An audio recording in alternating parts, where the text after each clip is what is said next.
purulenta, que es amarillenta, ¿sí? Entonces es una secreción bastante espesa. No es muy abundante, pero sí es constante. No sé cómo estaba el conducto. ¿Estaba cerrado? ¿Estaba abierto?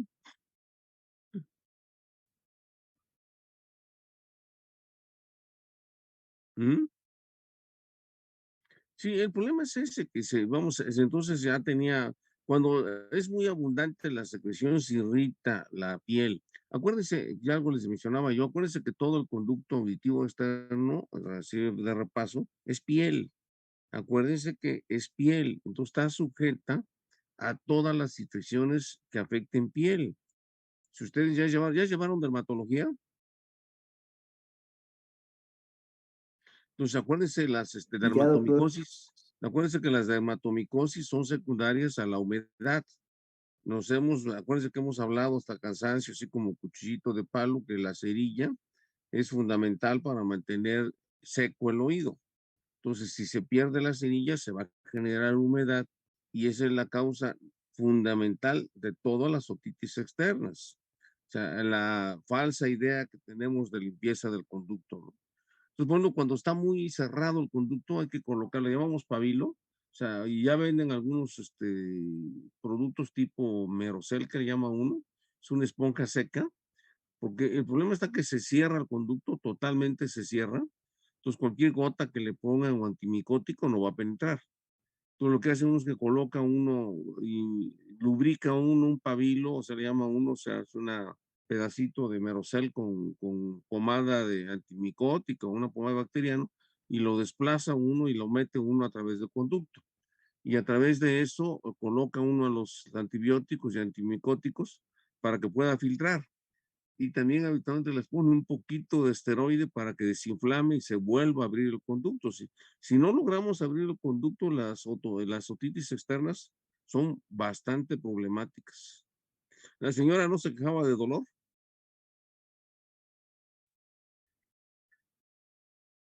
No, sí, es que lo que duele, acuérdense que ya también hablamos que la piel está muy pegada al cartílago, ¿no?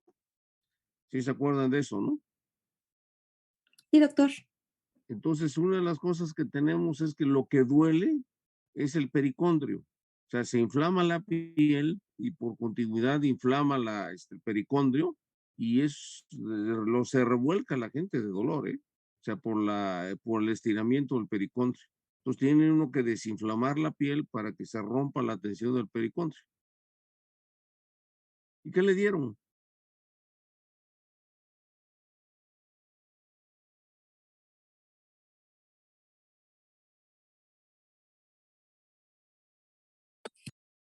Pero fíjate que te voy a repetir, ahí el cultivo, pues te van a tener que esperar 72 mínimo, mínimo, en el mejor de los casos, así muy acelerado, 48 horas. Entonces, habitualmente lo que hace uno solo es el manejo empírico en lo que llega al cultivo, si es que quiere uno cultivo. El 90% de los casos los maneja uno de forma empírica. O sea, sabe uno que es una mixta micóstica, bacteriana, y de las bacterias, pues habitualmente son las bacterias que afectan piel. O sea, habitualmente son gran positivos y acuérdense que esos responden a los beta-lactámicos bastante bien. Y un antimicótico. Pero, le voy a repetir, hay que agregarle un poquito de esteroide y obviamente lo que más mata a la gente es el dolor, su analgésico. Ahí sí mete uno tramadol o mete uno ketorolaco, se mete unos analgésicos fuertes, ¿no? Y Doctora, a mí me tocó ¿sí? un pediátrico que la semana pasada pues tenía un objeto extraño en el conducto auditivo externo. Lo llevaron Ujú. a consulta y tenía un insecto, pero ya tenía un olor fétido. Y luego el fin de semana el niño tiene una gripe común según la mamá y hoy lo llevan de nuevo porque tenía de nuevo olor fétido en el oído. La mamá pensó que se le había metido otro insecto, pero en realidad tenía, bueno, el diagnóstico final fue otitis media. Bueno, o sea, el problema no es, fíjate que el insecto nunca te va a dar mal olor, ¿eh? O sea, es más, los insectos entran y a veces ni cuenta se da uno. Cuando son chiquitos, la cerilla los atrapa, los inmoviliza, si son muy pequeños, los inmoviliza y se mueren. y a veces se encuentra un insecto, se forma, vamos a ver, se forma muy accidental, o sea, por alguna revisión extra, o sea, pero el que haya fetidez quiere decir que ya trae una infección anterior y antigua, ¿sí? Y la fetidez habitualmente, hay una cosa que vamos a tocar que se llama colesteatoma, que el diagnóstico lo hace la fetidez. O sea, yo en la escuela, los compañeritos de los niños rechazan sobre todo los que están a los lados del oído enfermado, les apesta el oído y lo rechazan. Entonces les huele feo el oído y por eso se dan cuenta a veces los papás y los llevan y ya son infecciones crónicas. O sea, en forma general, una infección por bacterias aeróbicas, las habituales, las convencionales, las gram positivas que llamamos, son las que dan la secreción purulenta amarillenta. ¿Alguno de ustedes ha tenido un barro alguna vez? Un barro común y corriente, Sí, doctor. forúnculo, como Sí. o sea, no huele, o sea, lo exprime uno, lo aplasta uno, sale la secreción y no hay olor fétido. Pero, el pero es cuando hay infecciones por anaerobios, o sea, cuando hay infecciones por los anaerobios, son los que dan una pestilencia y una fetidez muy importante. Entonces, y habitualmente los anaerobios no son agudos, son crónicos. O sea, son infecciones. Entonces, lo más seguro que este niñito ya tiene una infección crónica antigua de oído que se está reagudizando. Sí, Y doctor, habría que, de hecho después lo ¿mande? pasaron, para urgencias de pediatría Sí, y su tratamiento final fue amoxicilina con ácido clavulánico. sí. Y ya le dijeron que era crónico el manejo, ¿verdad? Ujú. Sí, De hecho ya había tenido tratamiento con amoxicilina, sí.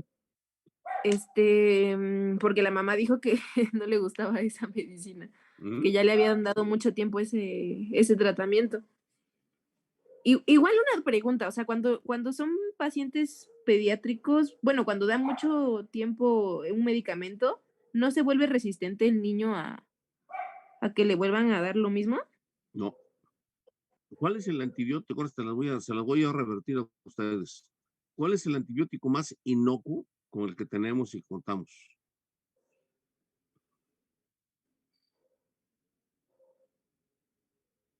La moxi. No. Bueno, más o menos por ahí va la cosa, pero Ah, ¿o la ampicilina? sí, la penicilina. La penicilina es el antibiótico más inocuo de todos los que tenemos en la farmacología. O sea, no genera problemas. O sea, a excepción de que el paciente sea alérgico a la penicilina, le puedes dar toneladas de penicilina y no le pasa absolutamente nada. Ahora, la reacción o la resistencia bacteriana, o sea, tiene que haber varias generaciones bacterianas para que se creen los genomas ya ven que si ustedes se acuerdan, hay unas esquemas en las bacterias de su cromosoma que pueden intercambiar información con otras bacterias y a través de eso hacer intercambio de resistencia. Pero específicamente cuando son las aeróbicas, las gram positivas, es muy poco frecuente que se genere resistencia. ¿Sí?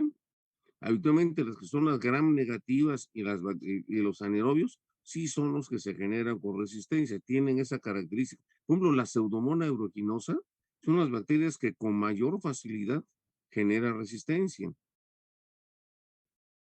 No sé si conteste tu pregunta. Sí, doctor. ¿Sí? Bueno, vamos a comenzar con lo nuestro, porque si no nos vamos, o alguna otra pregunta, está bien, ¿eh? Así es fíjese que así es como aprende uno, ¿sí? O sea, lo tiene uno que ver y lo tiene uno que manejar. ¿Alguna otra pregunta, alguna otra cosa que hayan visto? Y la verdad, al final llegó una niña que supuestamente tenía una obstrucción por cuerpo extraño en la nariz. Ujú, Dijeron que no era un cuerpo extraño, que era moco, pero al momento de hacerle lavado nasal no salía, o sea, nos tardamos como 20 minutos haciéndole lavado nasal porque no salía y al final no salió, al parecer como que con tanta solución, como ujú. que se ablandó y se lo tragó, o sea, pero pues no sabemos, la verdad no, Pero no sí estamos, pero sí se permeabilizó la nariz, pues sí, pero estaba muy duro, o sea, al final era como, no sabíamos si de verdad era moco o si era como un cuerpo extraño. porque, vamos, cuando es un cuerpo extraño, lo correcto es sacarlo, no lavarlo. Ujú. O sea, cuando estás pensando que es un cuerpo extraño, o sea, por ejemplo, muchos cuerpos extraños, si son semillas, si son semillas, está totalmente contraindicado que lo mojes. Ya se moja, ya de por sí se va a mojar con el moco. Y si tú le echas más agua, pues lo único que vas a hacer es esponjarlo, aumentarlo. Acuérdense que las semillas con el agua se expanden porque se hidratan y aumentan tremendamente su volumen. Y la otra cosa, al meterle agua, al aumentar volumen, se ablandan y ya es muy difícil sacarlos estando ablandados, se deshacen. Vamos poniendo un maíz, un garbanzo, un frijol, ya remojadito, se vuelve muy blandito y es un problema poderlo sacar. Entonces tiene uno que sacarlos cuando están duros todavía, que los puede uno agarrar con los ganchos y jalarlos con los ganchos, ¿sí? Pero no mediante lavado, ¿ves? ¿No había otorrino ahí en urgencias? ¿O no se lo pasaron a otorrino? No, doctor, Solo lo estábamos lo refer nosotros, doctor. lo Entonces referenciaron a andan experimentando ustedes. No, pues si ven un cuerpo extraño, no lo laven. Al menos en nariz no se debe de lavar, en nariz, ¿sí? no, la pediatra bueno, la residente lo indicó. Pues había que reprobar a la residente, ¿eh? No se deben de lavar, ¿eh? O sea, nosotros cuando son cuerpos extraños, chiquitos, pequeñitos, en oído, ahí sí metemos el lavado porque es como si sacáramos un tapón de cerilla. O sea, sacamos el cuerpo extraño con lavados en oído, ¿sí? Pero fuera de eso, también si son semillas, por ejemplo, en oído, no les echamos agua, ¿eh? Ni de broma, ¿sí? Se va a esponjar el cuerpo, se va a ablandar y no lo sacamos, o sea, lo saca uno pedazos, ¿no? O sea, y entonces, en lugar de sacarlos en una sola tirada, está uno martirizando, sacándolo por pedacitos. No, habría que decirle a la residente que no se, lo que sí se puede y lo que no se debe de hacer. Muy bien, bueno, vamos a comenzarle con lo que nos quedamos la vez pasada, este viernes. ¿De acuerdo? Sí, doctor, ya comenzamos. Ok, sale.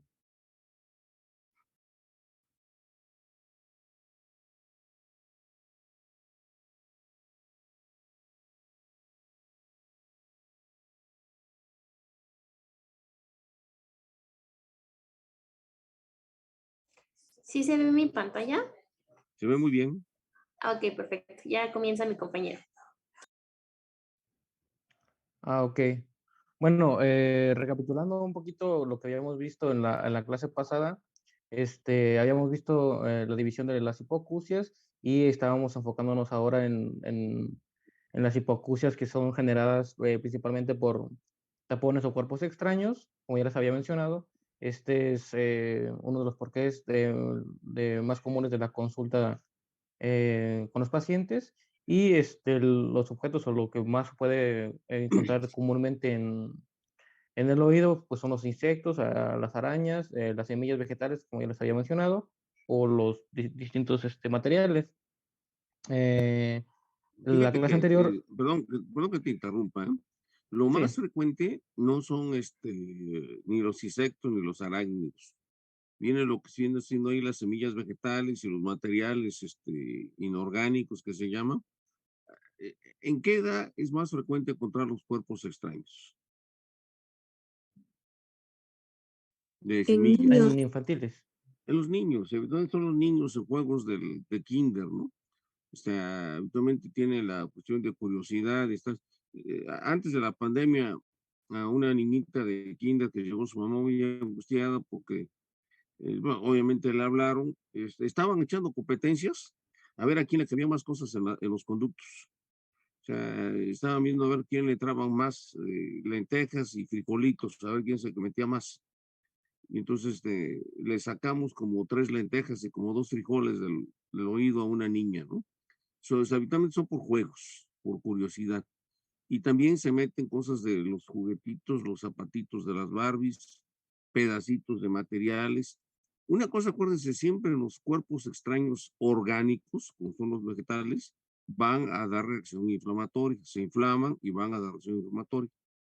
Y los cuerpos extraños inorgánicos, piedritas de los aretes, de gemitas chiquitas, los zapatitos de los muñequitos, son plásticos, no dan reacción extraña, no dan reacción a cuerpo extraño. Entonces pueden pasar años y muchas veces son hallazgos fortuitos del pediatra que lo llevan a revisión así de tipo de control y todo eso y revisan oídos y se encuentran porque tienen cosas metidas en el oído. O sea, con que nos dejen una quinta parte, fíjense bien, con que nos dejen una quinta parte del conducto permeable es suficiente para oír. No produce hipoacusia.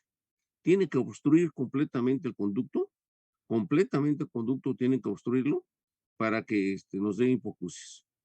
Pero vuelvo a repetirle, con una quinta parte que dejen permeable el conducto, con eso es suficiente para que pase la onda de presión y la audición sea completamente normal.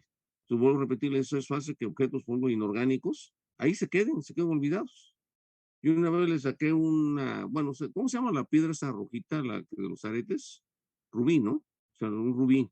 Bueno, aparentemente decía que era rubí, a lo mejor era vidrio colorado, nada más. Pero lo mandaron los pediatras porque le dieron una cosa roja en el oído a un pequeño, a un niño.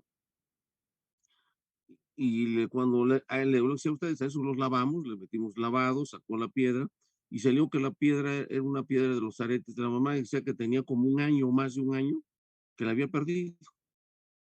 Entonces, como regla, acuérdense eso, los que dan reacción extraña, cuerpo extraño, son los vegetales. Ahora, los insectos, lo que tú mencionas, por ejemplo, las garrapatas. ¿En dónde sería más frecuente encontrar garrapatas? ¿En qué área? ¿En las orejas? No, aparte de las orejas, pues yo me refería más o menos en qué medio de habitación, o sea, de qué medio lugar, o sea, habitar las garrapatas. Ah, pues con animales, cuando están En en el contacto campo, con ¿no? animales. En el campo, ¿no? Los corrales, los ganaderos son bastante frecuentes. Inclusive los perros, ¿no? Un momento dado que tengan garrapatas, ¿no? Entonces, es es raro, las garrapatas. Y el problema con las garrapatas, lo vamos a tocar después, es que se nutren de sangre, se anclan en la piel y empiezan a chupar, tienen ventosas, succionan, entonces empiezan a engordar y cuando engordan dan mucho dolor en el oído y tapan el oído. Ahí sí. Muy bien, continúale, por favor. Ah, ok, sí.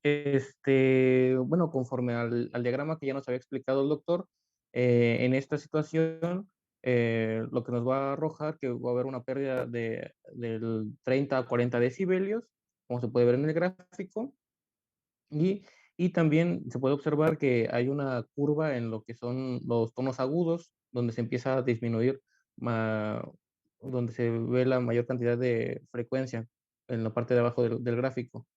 Ok, muy bien. Este, sí.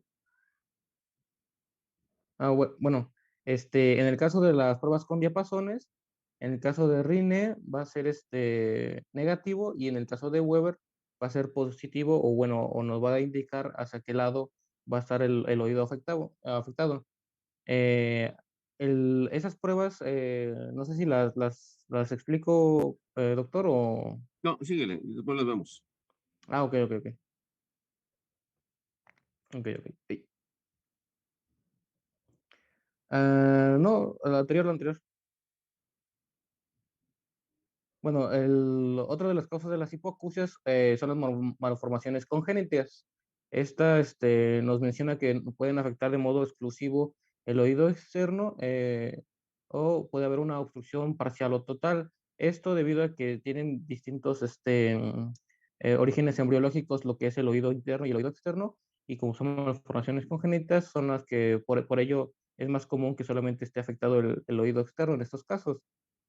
Eh, si solo se afecta el conducto externo y el sistema timpánico, la hipoacusia es de tipo conductivo puro, nos menciona. Y en el caso del gráfico nos va a arrojar una curva de la vía aérea horizontal. em, va a haber un predominio en este caso de los graves y igual va a haber, pueden alcanzarse a 50 o 60 decibelios perdidos. Así como la vía ósea, perdón, esa sí no va a estar afectada en esta situación. Ok, bien. Siguiente. Continuando, también una que nos menciona es la causa por perforación de la membrana timpánica.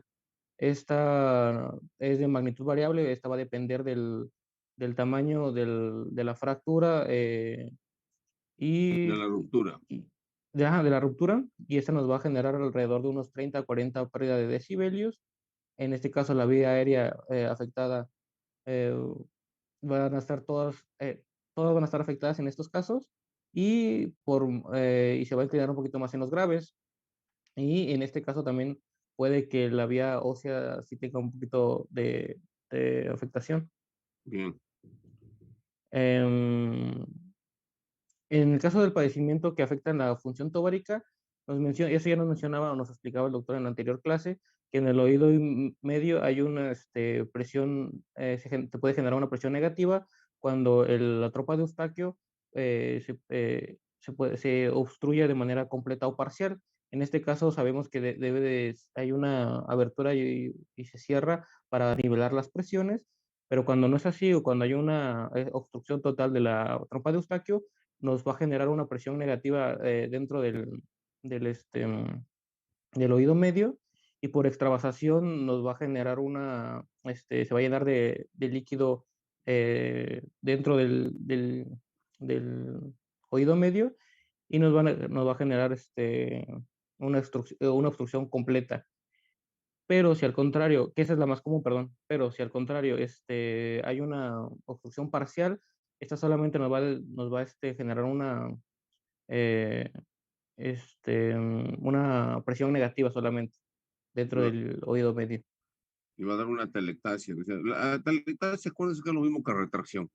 Entonces va a Ajá, retraer la membrana, ¿sí? La va a hundir. Muy bien, síguele. la membrana timpánica. La siguiente.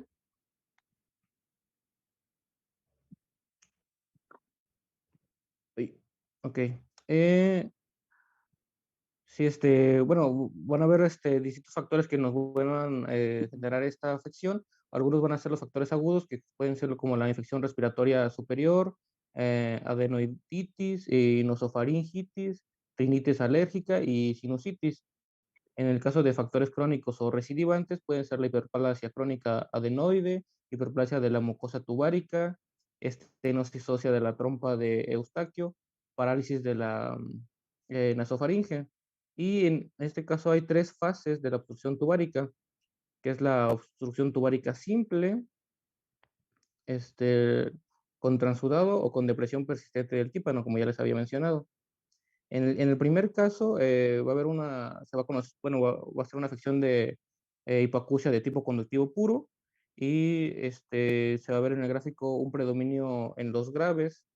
En el segundo caso, va a estar afectada la vía aérea, va a estar afectada también todas las frecuencias, y va a tener un predominio en este caso de los agudos. Y en la tercera etapa, va a ser una hipoacusia conductiva mixta. Entonces va a estar afectado por completo. Pusiste ahí algo de la parálisis de la musculatura palatina. O sea, una de las cosas que se han visto ustedes trastornos de gente con labio y paladar hendido. O si han visto que conocimiento de gente que tiene ese defecto de nacimiento, pregunto. Sí, doctor. Sí, doctor. Sí, doctor. Específica, los de labio leporino no tenemos problema, porque acuérdese que ahí nomás se afecta el labio.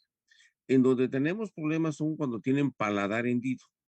Porque acuérdense que hablamos que la musculatura que abre la trompa de Eustaquio son el tensor del paladar y el velo del paladar. Y esos músculos se anclan en el paladar. Entonces, los pacientes que tienen el paladar hendido pierden el sitio de inserción de esos dos músculos. Entonces, vamos a tener una trompa de Eustaquio deficiente. Y aun cuando se cierre y se repare el defecto, o sea, se pueda cerrar el paladar hendido, lo que no se reinserta es la inervación. O sea, la inervación, o sea, lo que llama uno, las dermatómeras que llama uno de inervación, acuérdense de los pares craneales y todo, esos no los vuelven a reinsertar, o sea, no puede uno anclar la reinervación. Entonces, todos los pacientes que tienen paladar hendido son pacientes que tienen alteración de la trompa de Eustaquio para toda su vida, ¿eh? Es uno de los problemas que tenemos son pacientes de toda la vida con problemas de trompa de Eustaquio. Muy bien, síguele. Sí, la siguiente. Ok, en el caso del padecimiento por el grupo de las otitis, nos menciona que esa se puede dividir en otitis externa y media, y también se puede dividir de acuerdo a su evolución en agudas o crónicas. En este caso, la otitis externa inflamatoria nos menciona que es localizada o difusa, tiene una evolución aguda o crónica. La primera se origina a partir de un folículo piloso infectado, y la segunda es por infección o la humedad de natación como causa principal, que genera una humedad local, o puede ser por agua contaminada, nos menciona. Bueno, ya habíamos mencionado algo de esto, ¿no? En clase, ¿no? ¿Se acuerdan ustedes que Sí, mencionamos lo de hasta les hice el comentario de que si han visto a los competidores esos de olímpicos profesionales que se echan, no una, ¿no? Sino se echan mínimo 5 o 6 horas diarias en la alberca? Entonces, el que tenga la cerilla, el conducto es sagrado. Entonces, acuérdense que todo esto viene siendo secundario a la pérdida de la bendita cerilla. O sea, ¿y cuál es la causa que damos que se pierde, por la que se pierde la cerilla? Por hacer limpiezas. Sí, acuérdese que la limpieza es un hábito social, no es un hábito higiénico. Entonces, acuérdese que los oídos no se deben de limpiar. O sea, el conducto, pues desde la entrada del conducto, desde donde empieza el conducto hacia adentro, no se debe de limpiar. Acuérdense, lo que se debe de limpiar es el pabellón, pero ya desde lo que es la concha hacia adentro, no se debe de tocar los oídos. Acuérdense que el refrán dice que por las orejas no, ¿sí? Y eso tiene toda la validez del mundo, ¿sí? No se deben de tocar, ¿sí? Y eso es lo que se llama, así se le llama otitis del nadador. Y la otitis del nadador es secundaria, que te metes a un lugar donde hay agua sucia, pero la causa fundamental no es el agua sucia, sino que llevas la piel completamente desprotegida por falta de cerilla. Bueno, está comprobado, o sea, tú te puedes meter al agua contaminada, totalmente contaminada, pero si tus oídos van con su capa de cerilla, están impermeabilizados, están protegidos, ¿sí? ¿De acuerdo? sí. Muy bien, síguele. Ok, bueno, en el caso de la otitis externa difusa crónica, esta nos menciona que es rara y comúnmente es ocasionada por infecciones micóticas. La otitis externa eczemantosa está caracterizada por todas las formas de hipersensibilidad de la piel del conducto, y la otitis externa estenosante crónica.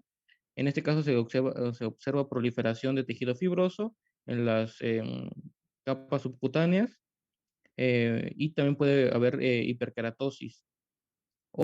Y también está caracterizada por una hiperplasia de la membrana timpánica con engrosamiento de esta misma.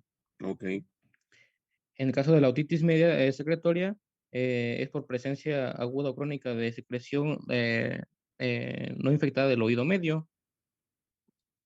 Y también otra de las causas de la hipoacusia es la otitis media crónica, supurada, con perforación timpánica o colesteatoma, como ya nos mencionó. Ese se le atribuye a bacterias como el estafilococo dorado o el Pseudomonas aeruginosa, y otras infecciones como la tuberculosis o la sífilis. No, no, la otitis media, el colesteatoma no es originado por bacterias, ¿eh? O sea, vamos a Ok, tocarlo porque es un padecimiento. eh, Hablando pues ya ven que cada especialidad tiene su coco, ¿no? O sea, tiene su tendón de Aquiles. Para nosotros los otorrinos el colesteatoma es nuestro coco. O sea, es lo que nos da un problema enorme por la poca posibilidad que tenemos de un paciente de restituirlo al 100%. O sea, habitualmente cuando tenemos un colesteatoma, casi siempre le tenemos que decir que, que se tiene que operar, pero que la cirugía no va a ser para que recupere la audición, sino para detener el proceso destructivo y rescatar lo que le quede de oído. O sea, entonces ya no le estamos ofreciendo que se recupere la audición. Es más, muchas veces en el colestatoma, cuando ya está muy avanzado, pues sacrificamos el oído. O sea, se sacrifica el oído porque ahí entra en juego, que es más importante, si es la vida o la función. Y acuérdense que siempre la vida tiene prioridad sobre la función. Entonces sacrificamos el oído, o sea, lo vaciamos completamente el oído. ¿Sí? Pues lo vamos a tocar. Recuérdenme ese y si quieren ese me lo toco yo ahí en la clase con un esquemita para que le entiendan lo que es el colesteatoma. ¿Sí? Pero no es por bacterias. La cuestión Ok, está que produce problema obstructivo y ese problema obstructivo favorece la proliferación bacteriana. Entonces, frecuentemente encontramos el esteatoma complicado con problemas infecciosos y eso va a generar, obviamente, que se complique más todavía el padecimiento. La, por norma, ustedes van a llevar ortopedias, ya sé que no la han llevado, pero ustedes van a ver que el coco de los ortopedistas son las osteomielitis. O sea, se infecta el hueso y la infección se come el bendito hueso, ¿sí? O sea, lo destruye. Entonces aquí hablamos más o menos de ese tipo de situación nosotros. El colesteatoma erosiona completamente toda la porción ósea del oído y se puede meter a todos lados y a complicarnos con problemas intracraneanos, lo que destruye, acuérdense ustedes, ¿cómo se llama el techo del oído médico? De las paredes que se me... Cuando vimos anatomía mencionamos que tenía 6 paredes y la pared superior, ¿cómo se llama? La fosa craneal media. Bueno, no es el tegmen timpani que separa el oído medio de la fosa craneana. Entonces, exactamente con la esteatoma se puede comer con una facilidad tegmen timpani, que es una cosa chiquitita, delgadita de hueso, y entonces vamos a tener una complicación de oído, de cavidad craneana, secundaria a una complicación de oído medio.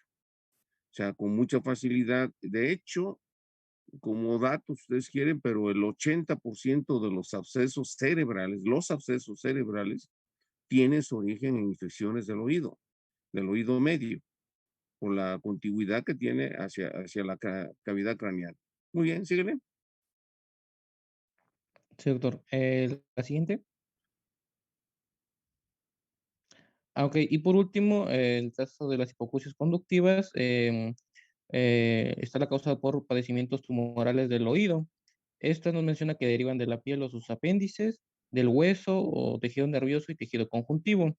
Tenemos una división de benignos y malignos, y en el caso de los benignos existe la exostosis o esteatomas, que son los más comunes en este caso, que se caracteriza por una saliente de tejido óseo y cursa con una evolución lenta. De los benignos también están los angiomas, que lo más común es que se presenten en la infancia, afectan al conducto y al oído medio, y el más importante de estos es el hemangioma cavernoso. Los fibromas también forman neurofibromatosis, son de tamaño pequeño y también son de curso lento. Y esos también pueden ocluir a lo que es el canal auditivo externo. Los adenomas, que también son de dos tipos, los que proceden de las glándulas sudoríparas y sebáceas, y los que se originan del tejido salival aberrante. Los tumores glómicos, estos se localizan a nivel de la bifurcación de los conductos vasculares y en el hueso temporal. Y aquí van a existir varios nómicos, o no, no sé a qué se refiere. Y Sí. No, se refiere a la cuestión de bifurcación de los vasos. O sea, ok, que es ok. importante. O sea, acuérdense que, por ejemplo, la bifurcación de carótida y bifurcación de yugular, hay una cosa que llamamos el tejido simpático, glomus simpático, y eso es el glomus carotidio, glomus yugular. Entonces, en los lugares donde se bifurcan las arterias, o sea, se refiere, las arterias o las venas se bifurcan, puede haber tejido simpático y eso da los tipos tumorales. Muy bien, síguele. Sí, doctor. Y por último, los neurinomas de los nervios craneales, en este caso es el facial y el vestíbulo coclear. En el caso de los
Sí, bueno, Sí, sí, muy bien.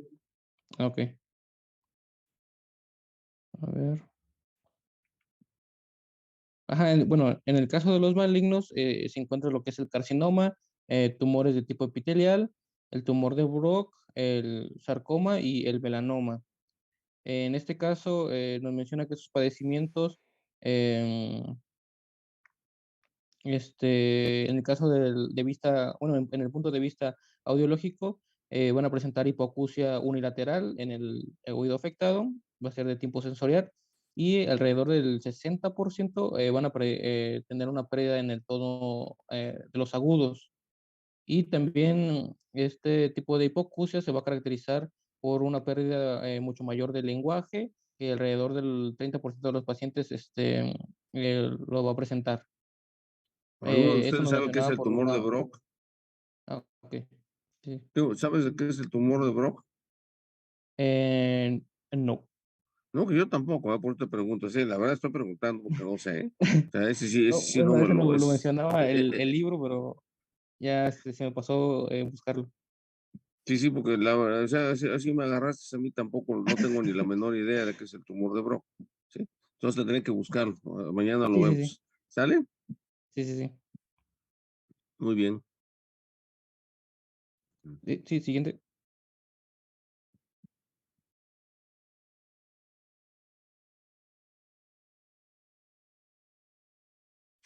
Bueno, ahora vamos a ir con las hipoacusias sensoriales. Siguiente, por favor.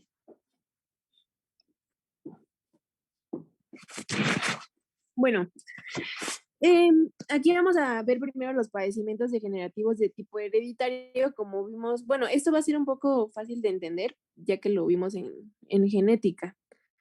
Bueno, estas normalmente se van a dar más frecuente en la infancia y se van a dividir en dos grupos, los hereditarios genéticos y los hereditarios adquiridos. Bueno, en este, uno de cada 8 niños porta el gen recesivo para sordera, el 1% va a estar ligado al cromosoma X, el 9% va a tener una herencia autosómica dominante y el 90% va a ser por medio de la por transmisión autosómica dominante. Sí, Eh, Estas se van a dividir en recesivas y dominantes, como ya lo hemos visto en otras materias, pero ya les voy a explicar. Bien, siguiente, por favor. ok.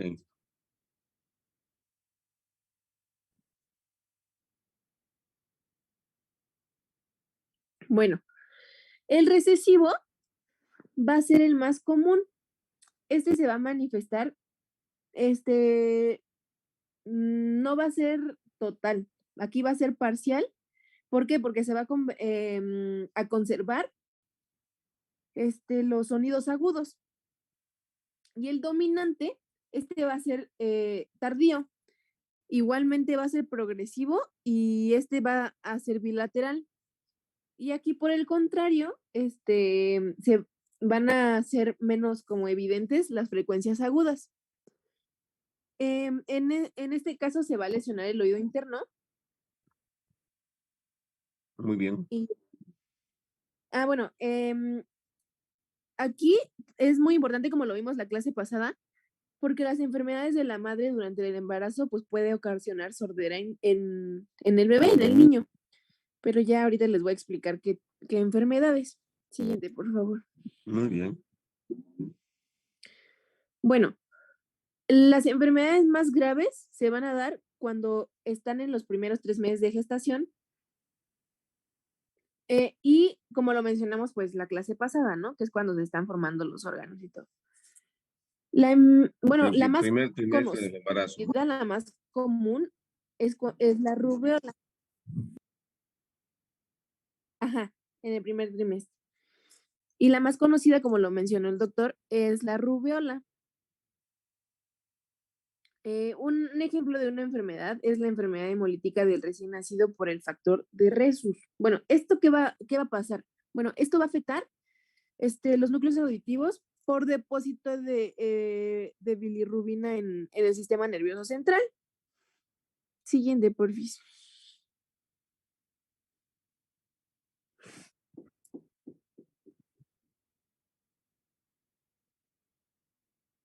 ¿Me escuchan? Sí, sí, bien, bastante bien. Bueno, igual vamos a tener la anoxia. Esto se va a presentar en el feto por alguna complicación en el parto o por alguna hemorragia. ¿Esto qué va a pasar? Bueno, esto va a provocar sordera en prematuros, pero pues igual es después del parto, ya que pues este se da por alguna complicación, ¿no? Que pueda Sí, haber en el y el parto. parto. Igual tenemos la presbiacusia, pero esto ya es un proceso pues degenerativo por la edad, por el envejecimiento. Y estos van a tener dos tipos. El primero sería atrofia epitelial y el segundo ya sería la atrofia neural. Muy Siguiente, bien. por favor. Tu diapositiva, acuérdense que les estuve mencionando que había un estudio que se llama emisiones autoacústicas, ¿no? ¿Sí se acuerdan? Para medir la audición a recién nacidos, las emisiones autoacústicas. ¿Sí se Sí, acuerdan Sí, que se los doctor. mencioné? sí, ¿Eh? doctor. Bueno, pues esa, Sí. tu diapositiva, el niñito ese que está ahí, ese es un aparato de emisiones autoacústicas. Sí, es un aparato portátil y se ve, o sea, exactamente toda la facilidad que tiene porque no es invasivo, no requiere la cooperación del paciente y es extremadamente sencillo de hacer, ¿no? O sea, únicamente es colocar la ojiva, sellar el conducto y mandar el estímulo y el aparato se encarga de registrar exactamente lo que es la respuesta de la cóclea. Entonces, esa es una imagen muy buena que tienes de un estudio de emisiones autoacústicas. Muy bien, síguele.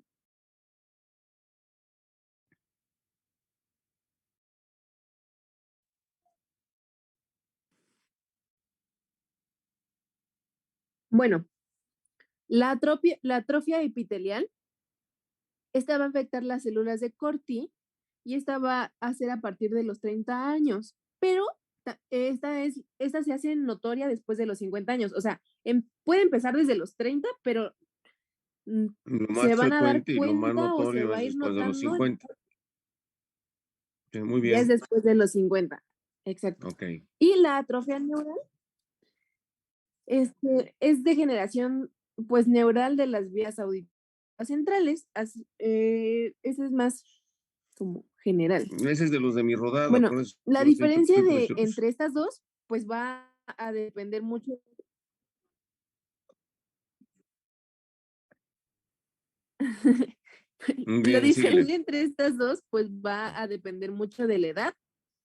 Y también mencionaba que es la capacidad de diferenciar las palabras. Muy bien. Siguiente.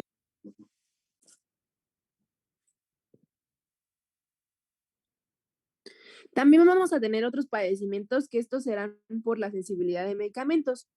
Bueno, como hablamos en las primeras clases, el órgano de Corti, pues sabemos que es como muy importante y muy sensible. Este va a ser muy sensible a diferentes medicamentos o sustancias, como la quinina, la streptomicina y la canamicina. Bueno, aquí al inicio pues va a ser unilateral y va a tener una caída en tonos agudos y su progresión pues va a ser muy rápida en los tonos graves. Te voy Siguiente. a corregir tu diapositiva. No es tanto la canamicina, es la gentamicina, la que es tremendamente tóxica. O sea, en general todos los aminoglucósidos, acuérdense que el prototipo de los aminoglucósidos, ustedes ya lo vieron en farmacología, el prototipo de los aminoglucósidos es la gentamicina. Además es un antibiótico tremendamente frecuentemente usado. Bueno, ustedes en las mujeres embarazadas son muy frecuentes las infecciones urinarias. Vamos, una de las complicaciones, usted lo debe haber visto, como usted dice, unas complicaciones que hay en el embarazo a medida que aumenta por la estasis de vesical y tu retención de orina y todo lo que los trastornos que se generan en el embarazo, son frecuentes las infecciones urinarias. Y es muy usado la gentamicina como antibiótico porque además es muy efectivo, pero es el más ototóxico de todos los antibióticos que hay en el mercado, la gentamicina. No, no, no tanto la cana. Fíjese que la canamicina todavía tiene un margen de tolerancia un poco bastante tolerable, pero la gente es un albur. Se calcula que uno en 100,000 gentes le afecta la gente.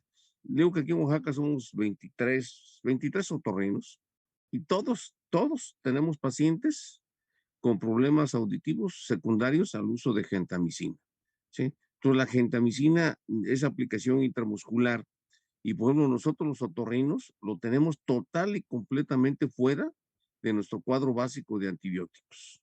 O sea, tenemos infinidad de antibióticos que nos pueden suplir a la gente, pero no la usamos.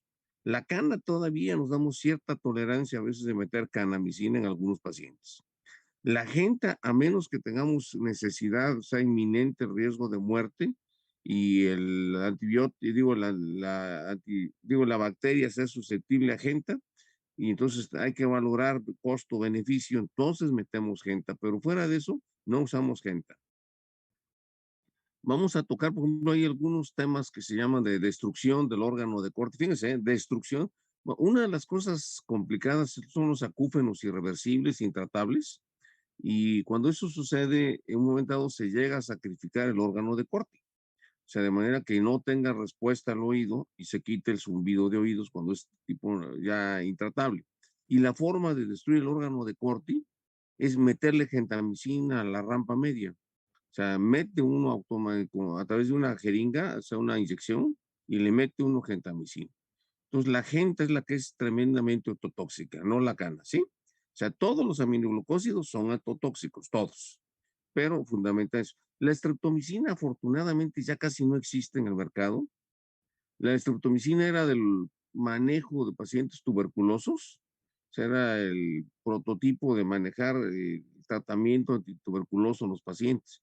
Pero desde que apareció la tiricinamida, el etambutol, pues prácticamente desapareció del mercado la estrepto. Ahorita es excepcional que encontremos estrepto en el mercado, afortunadamente. ¿Sí?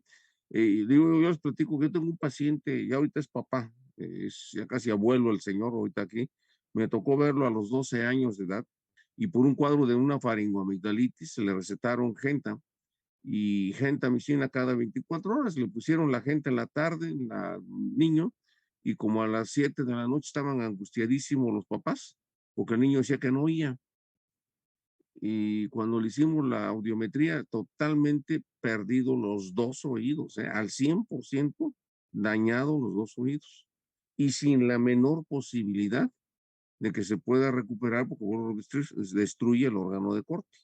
¿Sí? Entonces el niño ya era 12 años, ya tenía entonces el lenguaje, ya pues fue a rehabilitarlo, seguirlo. Digo, estoy hablando que eso casi más de 30 años que lo vimos, pero es el caso más dramático que me ha tocado ver secundario a uso de gentamicina. ¿Sí? ¿Sí queda claro? Sí, Sí, doctor. doctor. Sí, doctor. Muy bien, síguele. Bueno, ahora vamos con las hipoacusias de causa am, siguiente, por favor. Traumática esa.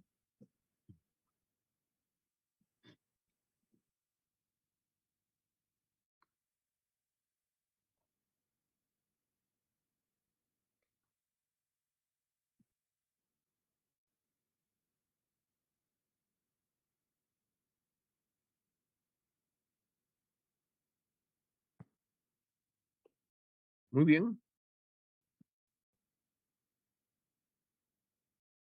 No te escucho, todavía no hablas.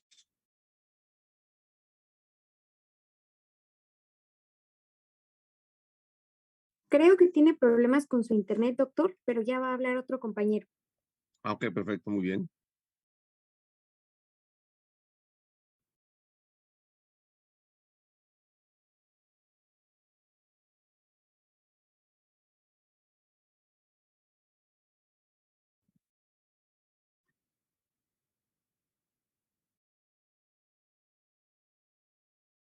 Parece que se salió mi compañera, pero ya va a entrar de nuevo, me dijo. Ah, bueno.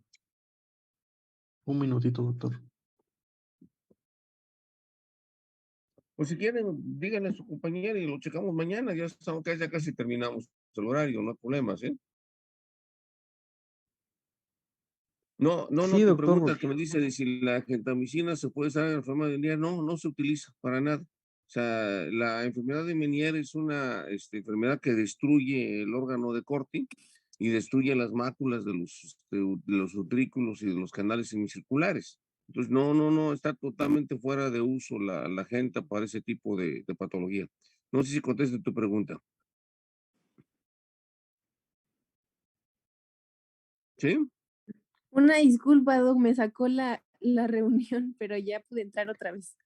No, les deseo que si quieres nos vemos mañana para que tengas con calma, ¿sale? Ah, sí, está bien. Órale, Sí, pues no hay ándale, nos problema. vemos mañana a las 9, ¿sale? Cuídense. Ya para que Gracias. Gracias, doctor. Hasta mañana. se vayan a Gracias, descansar doctor. Hasta después de un mañana. arduo día de trabajo. Gracias, doctor.